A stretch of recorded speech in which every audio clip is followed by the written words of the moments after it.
دیکھیں، اولاد بگڑتی ہے برے ماحول سے۔ اگر ہم نے ان کو برا ماحول دیا ہے، اولاد کبھی ٹھیک نہیں ہوگی، کبھی ٹھیک نہیں ہوگی۔ پاخانے سے بدبو ہی آئے گی، پاخانے سے کبھی خوشبو نہیں آ سکتی۔ گندا ماحول ہے، بے حیائی کا ماحول ہے۔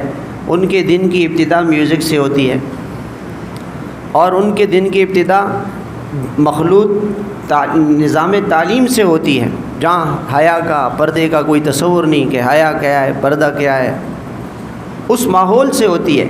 اب اس ماحول میں بچہ جا کے بگڑا ہے، اس ماحول میں جا کے بچہ بگڑا ہے، تو اس ماحول میں لے کے کون گیا؟ باپ لے کے گیا، ماں لے کے گئے، ماں باپ لے کے گئے۔ یہ ماں باپ کا قصور ہے۔ قرآن کریم کے اندر ایک جگہ اللہ تعالیٰ یوں ارشاد فرماتے ہیں، ان الذین یأکلون اموال الیتامی ظلما انما یأکلون فی بطونہم نارا۔ جو یتیم کا مال کھاتے ہیں،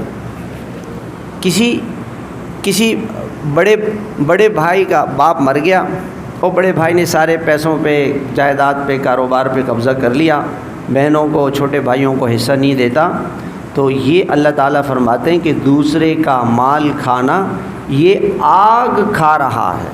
یہ کیا کھا رہا ہے؟ آگ۔ بعض علماء فرماتے ہیں کہ یہ آگ گویا کہ اللہ تعالیٰ نے ایک استعارہ سمجھانے کے لیے اشارہ کیا ہے کہ بھائی کل جہنم کی آگ تمہیں اس کے بدلے میں ملے گی۔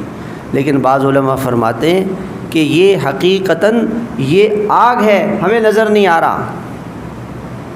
یہ کیا ہے؟ یہ گناہ آگ ہے۔